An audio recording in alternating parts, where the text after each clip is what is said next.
Let him cook. Let him cook now. Cooked with Eric Reed and Midwest Professional Reps. Here's your host, Eric Reed.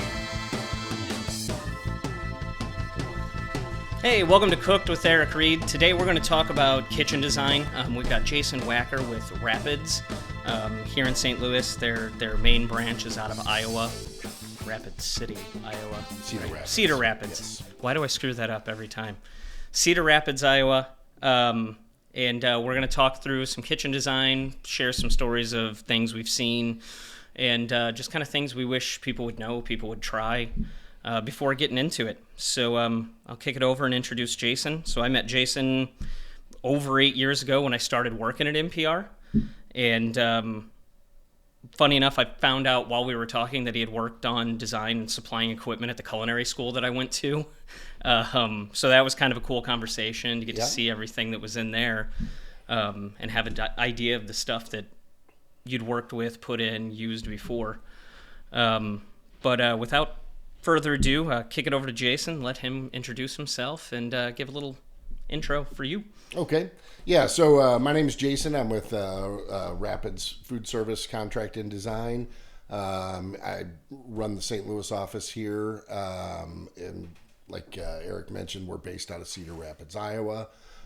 We do have an office in Minneapolis, Minnesota as well. I've been doing this for about 22 years. Worked in a couple of different capacities in my time with Rapids, primarily as like a project manager. Positions evolved quite a bit over the years. It used to be where it was my responsibility to go out and sell, design, install, procure. We kind of did everything as one person. Over the years, we've kind of changed the way we do things a little bit, and our teams have developed a little differently to where we're more specialized.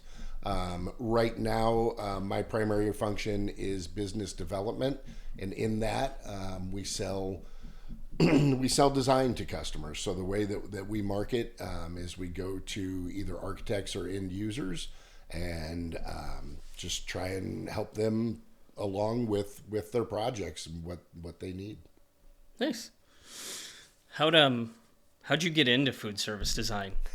So honestly, I can't say that I've had any formal training or anything like that.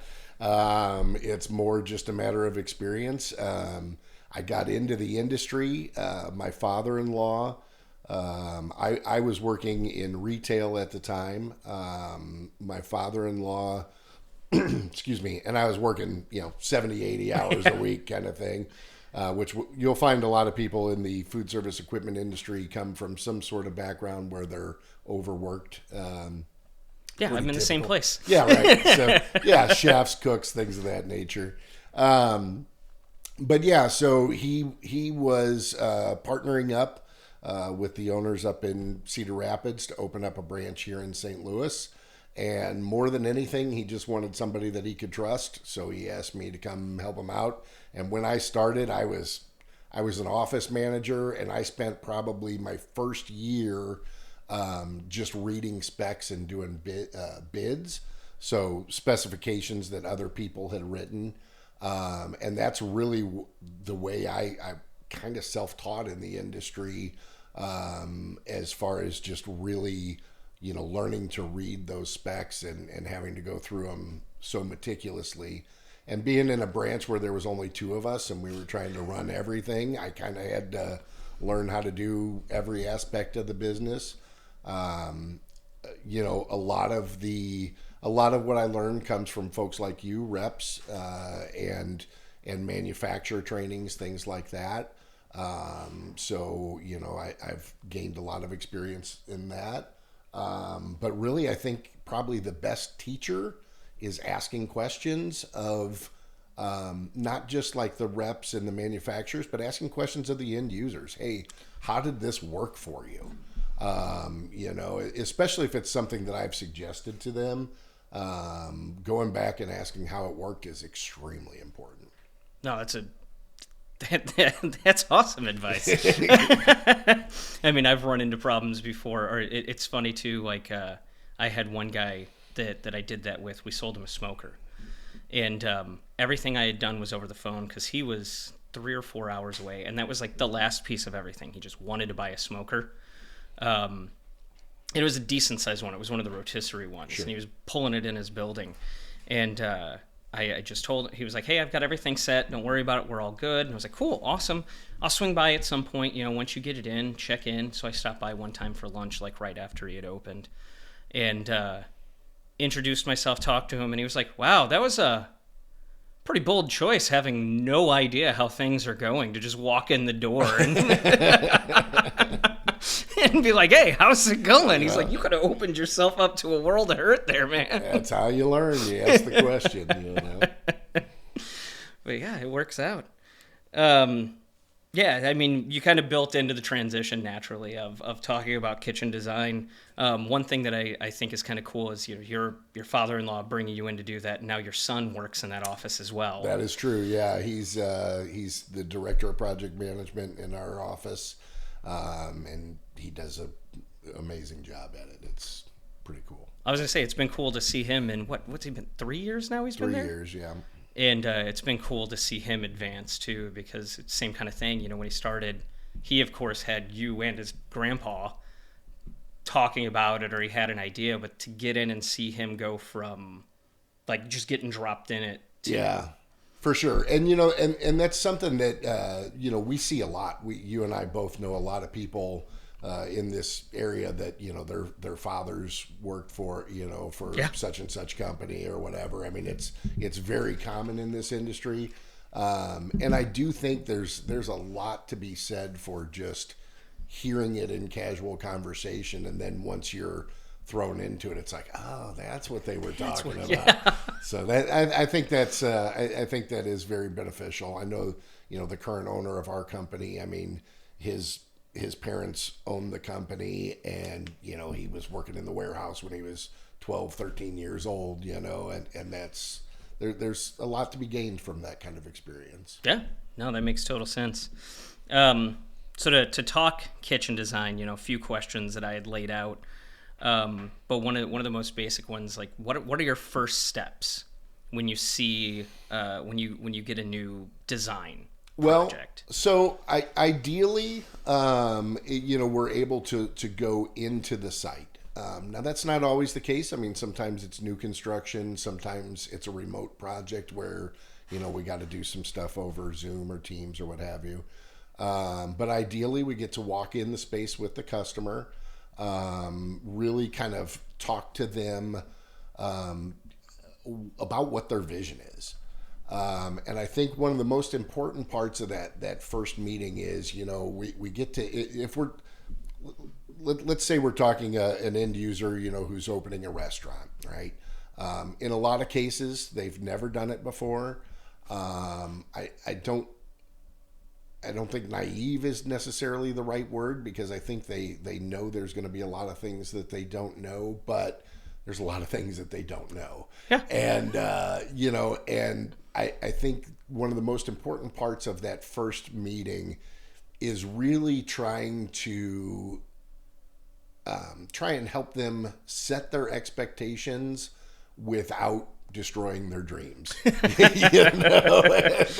And that's difficult, because things are going to cost more money than they originally thought. They're going to have a lot more regulation than what they probably originally thought. Health departments have a lot of requirements that take up a lot of space. If you want to make a coffee bar, you're going to have at least 3 different types of sinks, and that's for a coffee bar. So, anything you do, there's going to be all kinds of requirements. And a lot of times I think, the other thing, timeline.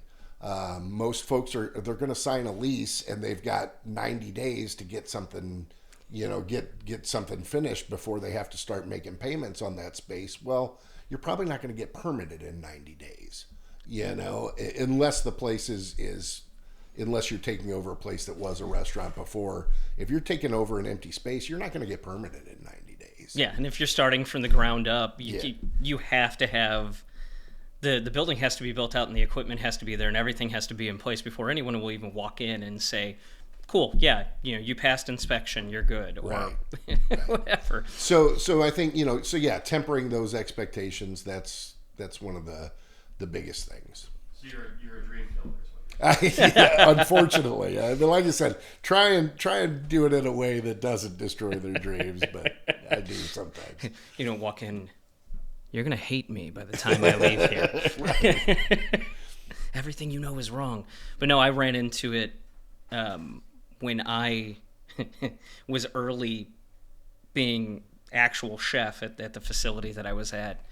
Got dropped in the middle. We were completely redoing a menu, completely redoing a whole space, and somebody had set ideas in place and proposed like a lineup and what was going to go on, and then they were gone. Yeah. And so it got brought to me basically of, hey, we need you to finish this off and do what, get everything taken care of for the kitchen. We'll take care of the front of house, but I don't know what I'm doing back here. And man, that one was a nightmare. That was a lesson in what not to do, because contracts were already signed and things were already underway. And so I had to basically do a kitchen design and say what I needed, say what I wanted, what kind of equipment I thought I was going to need without having a menu. Yeah, that's a little tough. So to your point of what's one of the first things, that is one of the first things that we will try and get from the customer is, what is your menu? And a lot of times, like you say, they have an idea, oh, we're going to be a barbecue place. Okay, well, what is your menu? Are you making sandwiches as well? Are you, because a lot, that all dictates the type of equipment that you need in the space, for sure. Well, even you bring up barbecue. Okay, what's your process? What are you doing? Are we doing whole cuts and slicing in front of, as you walk through a serving line? Is it table service? How are you portioning? What's the flow of service? There's so many questions, even when, it's barbecue. Okay, right. I got. Let me get out the laundry list of questions for you. Right. When you start to get into it, like what are some of the key questions? You mentioned that, what's your menu, but what other kind of questions do you typically ask? Well, you touched on it. How are you going to serve? Is this going to be sit down? Is this going to be where people are going to come up and place an order and take it to their table? Is this going to be they're taking it and going, how you're going to serve is probably as important as what are you going to serve. And then, then there's the full gamut of beverage, how are you doing soft drinks? Are you doing alcohol? Are you what does your beverage look like? That's a whole other program. So there's a ton of stuff. Timelines. What's your timeline? The one question that is the hardest to ask and the hardest to get a straight answer on is, can we be real about your budget? Everybody is very guarded about their money, as I am too, right? And, they may or may not have worked with me before. So, you have to build that trust to where they can be real about their budget. And, their budget isn't just the equipment. I mean, they're budgeting, their entire build out. They're budgeting their front of house, all that stuff. So there's a lot to go into it. And, I always try and tell people, when I went and bought a car, I had an idea of what my car was going to cost, but I also went in and said, you know what, I'm going to plan on spending 10% more than what I think I'm going to get it for. And sure enough, I spent 20% more, So it's the same kind of thing. And if you can relate that to folks, sometimes I think that helps. That's always one of the most difficult things, though, is getting people to really just be real with you. You can make the process so much easier. Well, and people, I would venture, I guess, especially people who don't know you, would be so worried of like, I don't want to give you this like massive anchor. Wait, I don't want to throw out $1 million and you could have done it for me for $700,000. Right. And they're probably afraid that somebody's like, oh, he told me $1 million, I'll hit $1 million and we'll call it a day and wrap this up. Yeah. And but yeah, That makes total sense, because when you're having the conversation, there's also, I feel like, one of the things that no one ever warns you about until you're in the middle of it is something's going to go wrong. Oh, of course. Mid-project. No matter how well you've planned it, no matter what you think you've got done, something's going wrong at some point. Something doesn't show up on time, something breaks. I was just talking to some colleagues that were building a new building, and finally they went through permitting, took forever. It's been delayed like 3 or 4 times. They've run into so many issues, and they're like, we're finally going to break ground. Somebody goes out and does some sort of survey, and they're like, the sewer lines for this whole little area run directly under your building, or where your building's supposed to be. So we need to back this timeline up again, because the first thing we need to do is reroute those sewer lines. And they were just like, you're going to be kidding me. Yeah. Well, I'll tell you, so the new Washington Avenue food hall that's going in right now. Oh, yeah. We did that. We did kind of a redesign on it, if you will. Excuse me. We didn't do the initial design, but the hoods are installed. And they were bid, they were priced with 4 electric gas valves that essentially shut off when they need to, kind of thing. Which is to code. Actually, code states that you need 1 for every Ansel system, and there's only 2 Ansel systems. Well, everything's gone through in permitting and approval, and we're all in. The hoods are installed. They're getting ready to run the gas lines. Inspector came in and said, nope, you need 6. Well, wait a minute. Code says we only need 2. Inspector doesn't care. He says they need 6. That's what they need.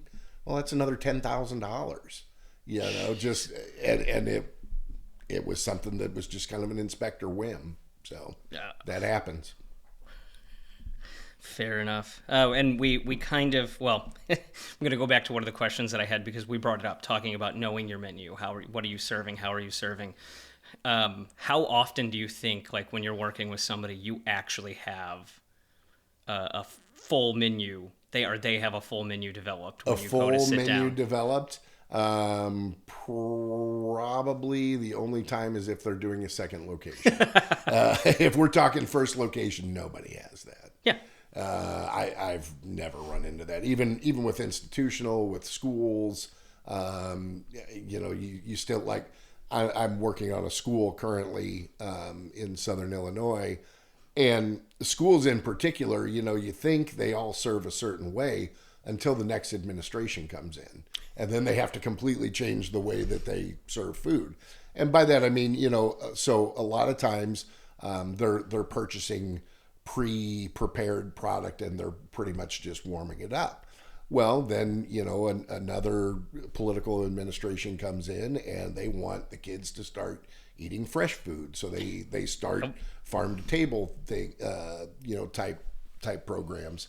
And the biggest problem is that the school may or may not have proper storage for that kind of stuff.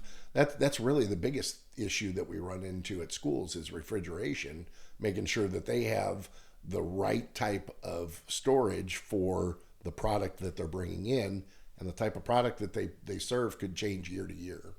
Yeah, no, that makes total sense. I'm running into that a lot with schools. I mean, that's a huge push right now, is the farm to school, and the number of schools that have had to add a secondary walk-in outside the back door of the kitchen or something more recently, because they've started going down that path and realized, I have nowhere to put all this, because we had a small walk-in cooler and a large walk-in freezer, so we could pull prepackaged food, heat, and serve. And now I have to store produce and fresh proteins somewhere, and I don't have that space. So yeah, that makes that makes a ton of sense. What's something that you wish every operator knew when they were going into, like, starting to plan a new build or a renovation? Like, hey, I'd really love you to know this. That's a good question.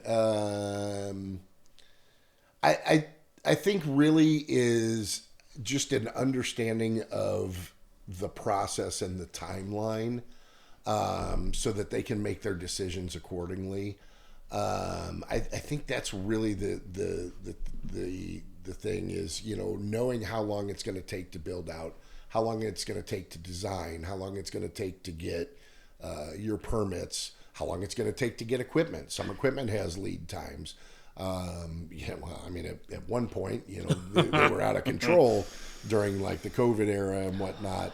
21 and 22, I would like to never go back and relive those years. It was a little rough. But that's I think that's really the main thing. I wish there was a way to, and I think things like this,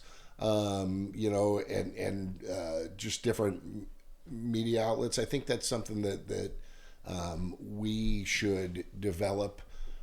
Is information for people as to how long it's going to take to realize what you want to happen.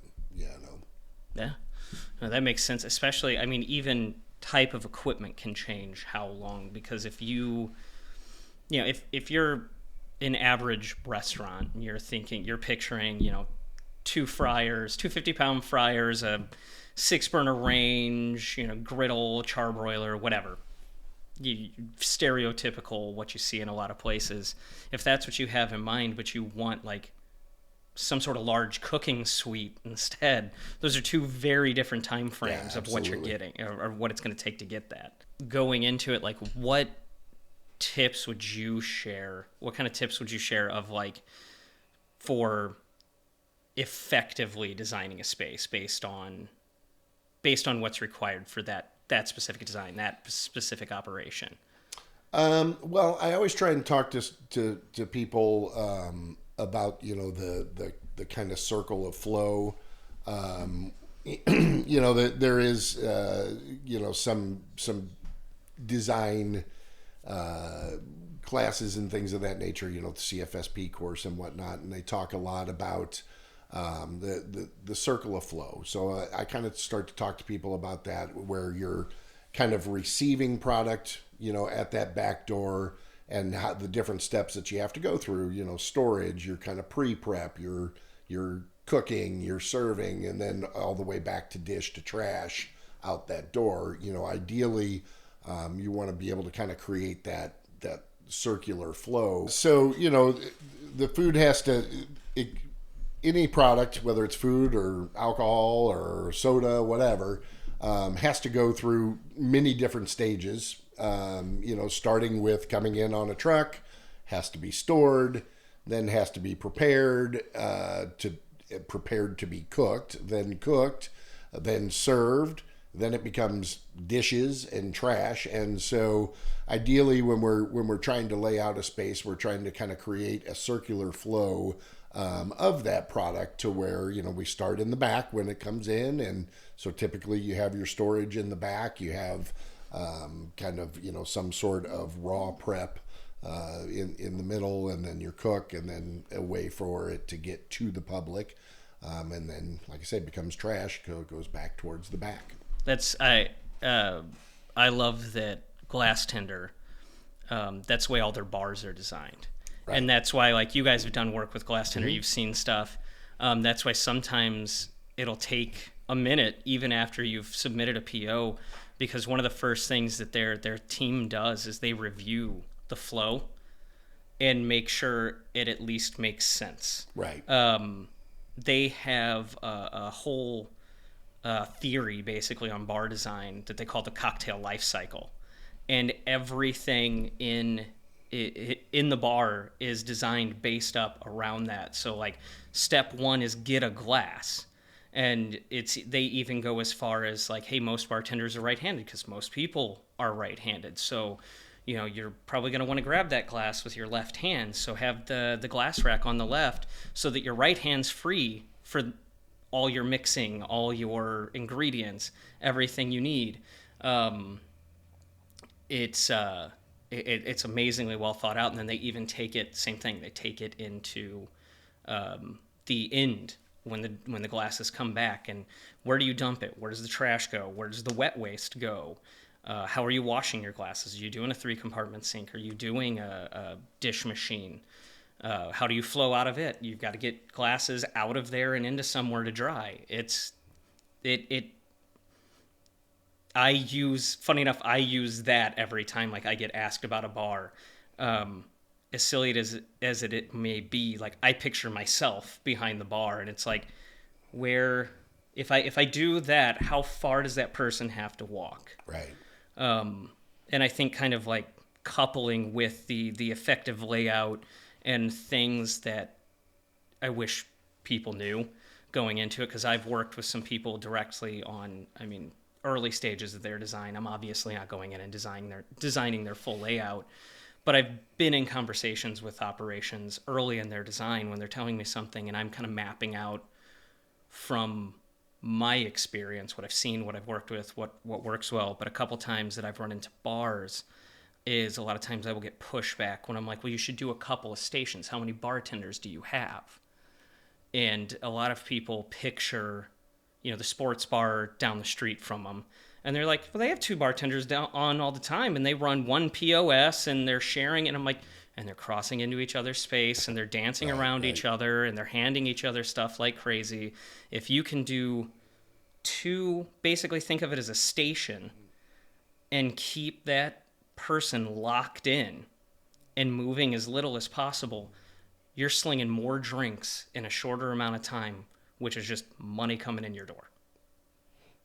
Yeah. Is Well, and on bars, you talk about like having multiple bartenders. That's another thing, So a lot of times the kind of the basic way of thinking would be, okay, there's some pieces that not each person needs, like a dishwasher, let's say. So your basic way of thinking would be to put that in the center, but then that messes up that whole circle for one of those people, right? Yeah. So, so it's definitely something that you have to think about. Is okay. Yes, you have to plan for your busiest times, but what's the everyday?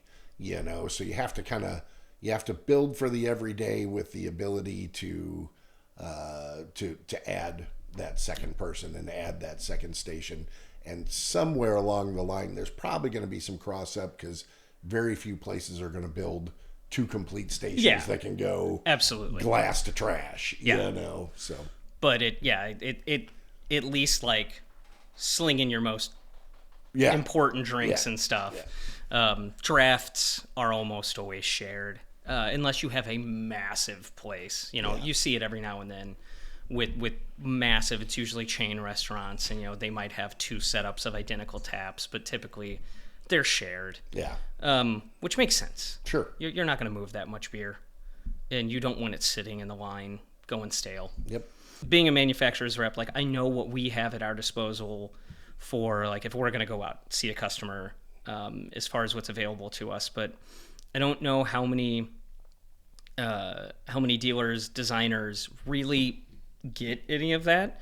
And if you think there are more, do you utilize any like manufacturer provided checklists when you're going through? Probably not as much as I could. I know like walk-ins, let's say, almost every walk-in manufacturer has kind of a form of questions. But you have your own, don't you? Kind of. We pretty much pilfered it off of a That's what I manufacturer's. assumed. Yeah. But yeah, we kind of, changed it up to our own. So, that's very helpful, because there's a lot of kind of different intricacies on a walk-in that are very important. We do use, we do utilize some of the design programs that some of the manufacturers use, especially like your custom stainless manufacturers. Or not necessarily custom stainless, more of the commodity stainless manufacturers that will customize. They have, different configurators and things like that. To like select the turn down, or if you need a Right. backsplash or If you something. want to add a drawer or a sink and, things like that, and it'll kind of do a little drawing for you. So we use stuff like that more as kind of a visual aid to kind of help with communicating what we're thinking to a customer, to see if that is something that they think would be beneficial to them. Checklists, I kind of keep going back to the walk-in one. That's the one that I can think of that we do use pretty regular. We have some of our kind of internal checklists that we've developed on questions that we want to make sure that we get asked. But me personally, I'm much more of a conversationalist. So I like to just really kind of get a feel for people. And sometimes when you're going down the checklist, you can miss what the person you're asking really has to say. Whereas if you just kind of ask them a couple of really key questions and really listen to what they want, you'll get a much better understanding of what they're trying to do and what their dreams are, so that I don't have to kill them. Dream crusher. Yeah. Yeah. Next on Dateline Food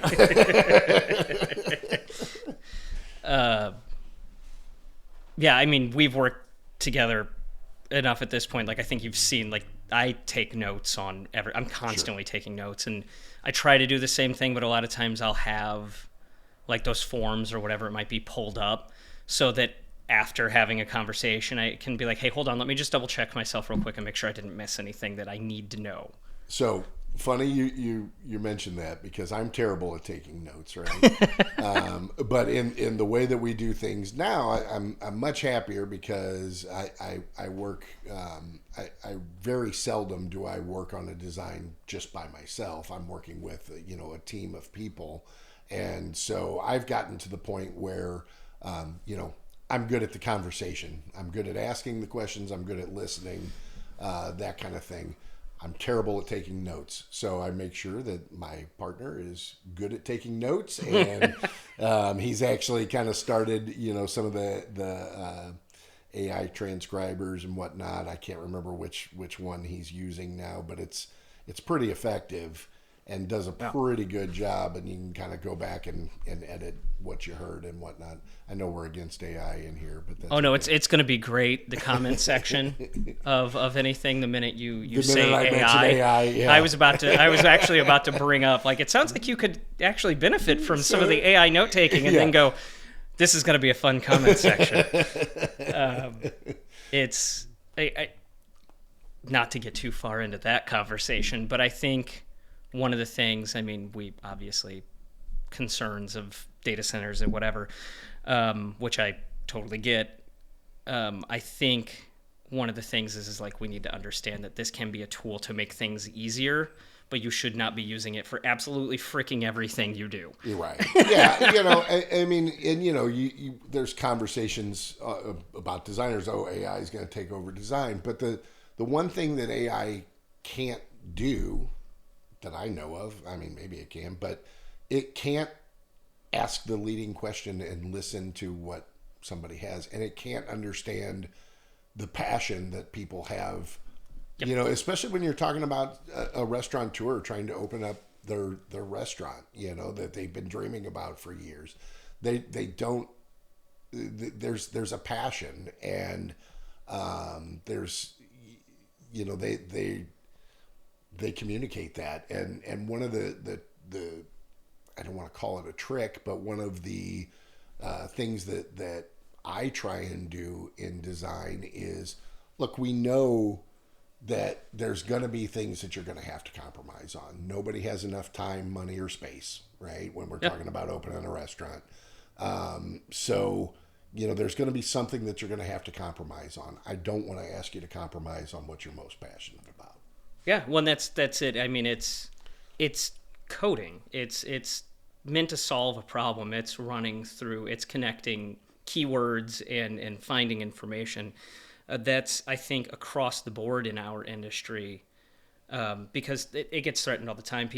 I've heard since I started this job, oh, well, reps, we don't really know what your job's going to be in however many years, or what's it going to look like. What are you going to do? And I think one of the biggest things that we offer is, like, we have an actual human connection. We can actually have empathy for the customer. We can go and have a real conversation. It's not a prompt. It's not spitting out information. It's, hey, like you said, let me make sure that I don't ask you to sacrifice what you're most passionate about. Yeah. I'll keep that as a point, biggest goal where I want to hit. Let's talk about some of these other things where maybe we can tweak some stuff a little bit, right, and get you where you need to be. And yeah, a computer program can't do that. You can tell it, I will not sacrifice on this, but it doesn't have any of the connection behind it. And I think that's one of the biggest things that we all offer. As far as this side of the business, out of the operation, doing the, providing service and equipment, being able to really go in and just spend time with people and understand where they're coming from. You're not going to see AI generated emails from me because I can't stand it. I'll see them come across from people and I'm like, a human didn't write this. Well, it's to the point. It's funny you say that because I'm at the point where I know my email style has always been a little off. Like I don't communicate the best through email. And I've been tempted to kind of use AI email generators. And now it's almost to the other side of people would rather see a mistake or a misspoken, statement or whatnot. But I'm big on, if I don't understand the email, I'm giving you a call right away. Yeah. That's the other thing too. I can pick up the phone and call you and have a conversation. Yeah.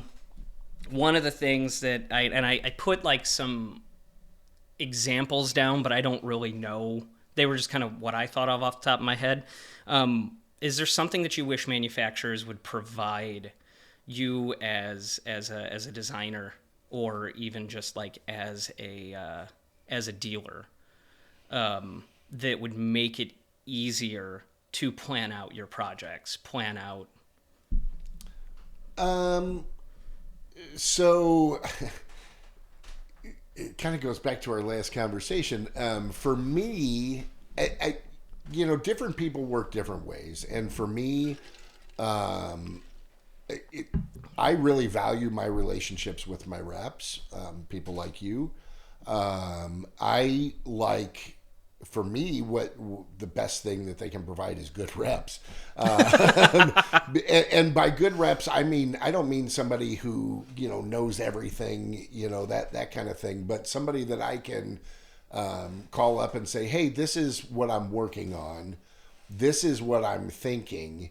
Have you seen something like this? Do you have a piece of equipment that can do such and such? That's really what, to me, is the most valuable thing that that a manufacturer can provide. I might be the anomaly in that because I know a lot of people prefer to kind of, work, their own way and all that kind of stuff. But for me, when I'm unsure of something, the best tool I have is relationships, is calling people up that I know have had different experiences in different things, and might have seen something that I didn't. You guys were talking about NRA earlier. I mean, you could send 100 people through NRA and they're all going to see something different. Yeah. And so. That's really, for me, making those relationships and having the ability to reach out to somebody and say, what am I missing here? What don't I know about that maybe you have, kind of thing. Well, that's a good point. And I always laugh because I've helped people find stuff that I don't rep. Sorry to my manufacturers. But there are things that like I've been asked for and I'm like, I have absolutely nothing that looks like that, does that. And then, the next thought process is, well, can something be tweaked or whatever to work? And then I've had some people throw me some stuff that I'm like, I don't even know what the hell that is. And now I'm going to spend 30 minutes figuring out what the hell it is because I'm too curious to let it go. Now you've got me intrigued. And I'll have people like, Eric, you don't have to do that. I was like, no, you set me off. You gave me a mission. I'm excited now. Yep. But no, it makes me laugh. Like, we were just having a conversation with my oldest yesterday, just kind of about like learning new things and getting older and needing to take on some more things and learn more. Make sure that when you go out into the world, you're, a balanced human. You know how to do things for yourself. You can take care of stuff. But we pointed out, like, it doesn't mean that I'm not going to answer the phone and help you through it or whatever. It just means, like, when you're dropped in the situation, you have some sort of idea. Sure. And I brought up, I was like, I still call my dad. I'm 37 years old, and I still pick up the phone and call my dad and go, hey, Dad, whatever it is, the washer just broke.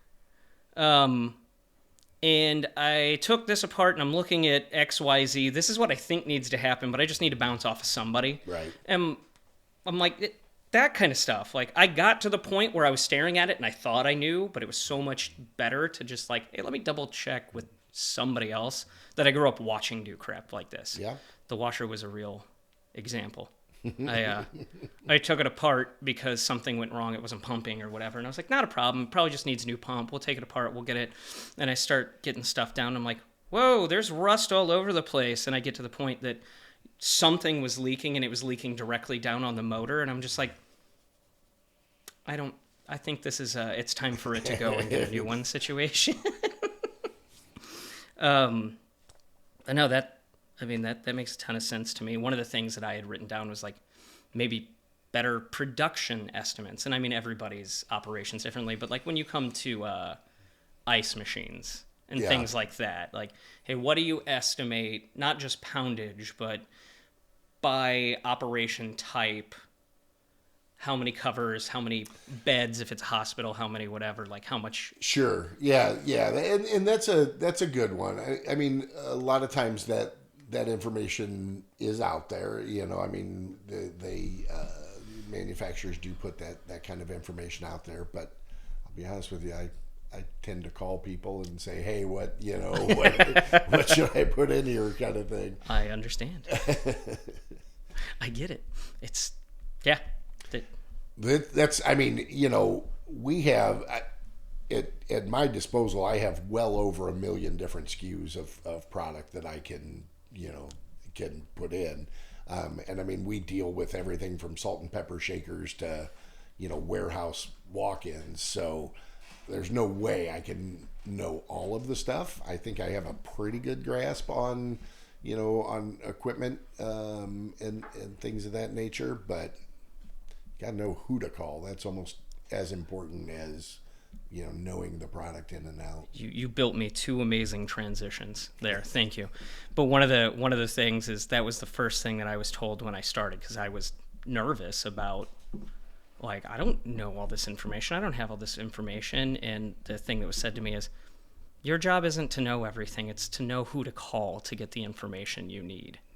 Yeah. And I kind of took that. The other part of me was like, I'm still going to try and gather and cram as much in here as I possibly can. But the other transition there was, because you brought up all the SKUs that you could pull from, all the manufacturers you have available to you. Do you have like a few manufacturers that you think just like, oh my God, these guys, like, it doesn't even necessarily have to be like your favorite product, but even just their flow of stuff, you're like, it's great. I love working with them. You already know. It was kind of a leading question. You're baiting me with one of your lines here. Yes. Halton hoods are by far my favorite. It's my favorite manufacturer that I've dealt with. They're a very specific piece of equipment that does not fit the needs of every customer. Yeah. But I think that's one of the things that I like best about them, is that they know they don't fit the needs of every customer, and they try and do as good a job as they possibly can at the customers that they do fit their needs. And I absolutely love Halton hoods. Nice. Yeah.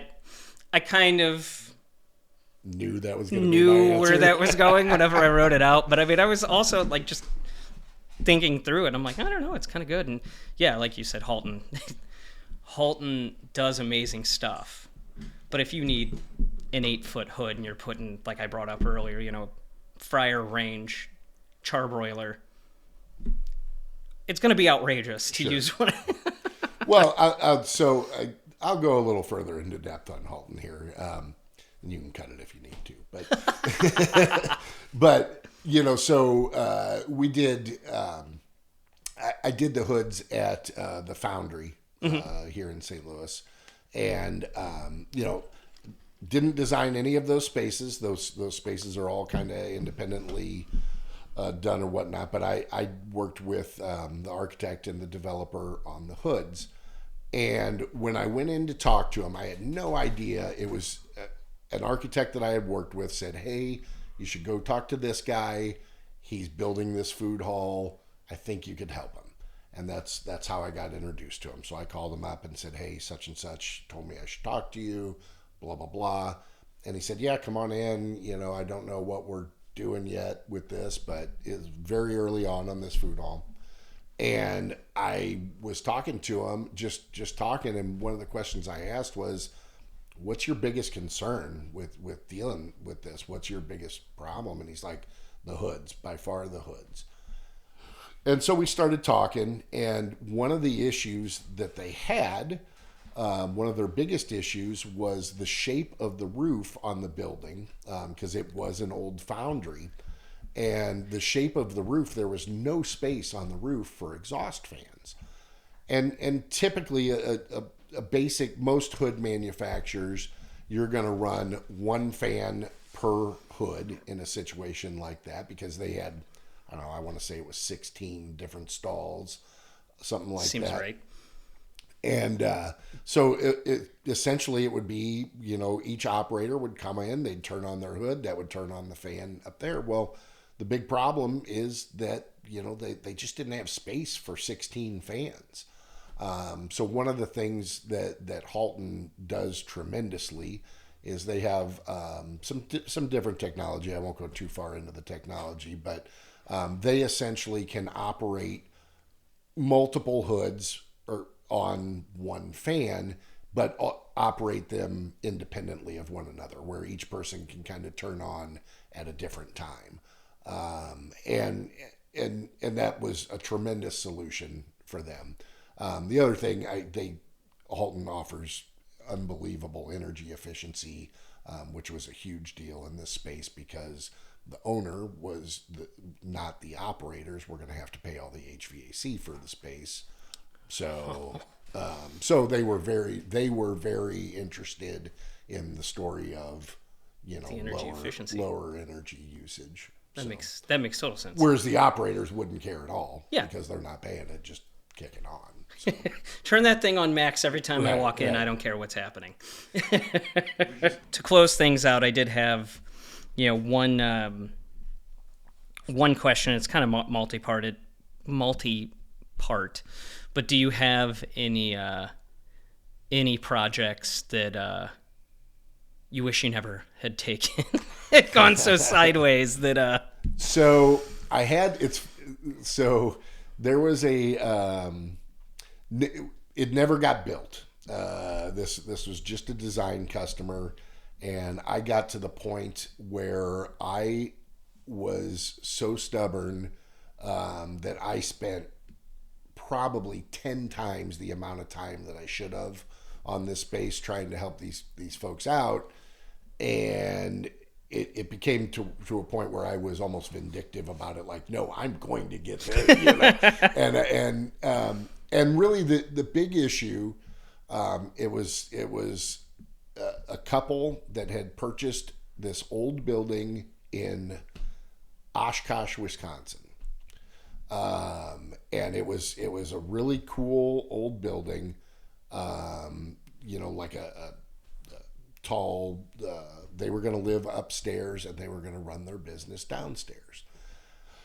And the biggest problem was they wanted to sell coffee. They wanted to sell energy drinks. They wanted to have a cafe. They wanted to sell home-baked dog treats. They wanted to have listening booths, all inside of It was about, I think the total footprint was about 1,500 square feet. And you had to enter from the rear because all the parking was in the rear. So a good portion of that space was taken up by the hall. And the guy that the husband of the couple just had very unrealistic expectations, to the point of, like, we were trying to tell him, all these things that wouldn't necessarily fit. And he's like, yeah, but I don't want my customers to feel cramped as they're walking in from the back. We need to make this hall 5 foot wide instead of 3. Well, you're fighting for space already, and you're wanting a hallway to be, and just the customer just was not able to compromise on anything. And I part of me can't blame him, because he, like you said, earlier, their passion is what is fun about this job, helping people realize. I mean, I know it sounds corny, but you're helping people realize their lifelong dreams in some cases. And, he just could not find it in himself to compromise at all. And ultimately it was so bad that the architect that we were working with actually said, I'm done. We're not working with you anymore. We can't do it. With the customer. I knew what you meant. Yeah. And that's the one I wish could have gone differently. That makes sense. Pretty much answered all of it. So, with that, we'll wrap this one up, but thanks so much for coming out and joining us. Thanks for having me. I appreciate it. It was a ton of fun. Absolutely. Cool. Thanks everybody for listening or watching. Please make sure you follow us, drop comments of any kitchen horror stories you have, or any fun stories you have from being in the food service world. Make sure to follow us on Facebook, Instagram, LinkedIn, or TikTok. I prefer and. And then please check out our next episode. Thanks. Let him cook. Let him cook. Let him cook now. Cooked with Eric Reed and Midwest Professional Reps.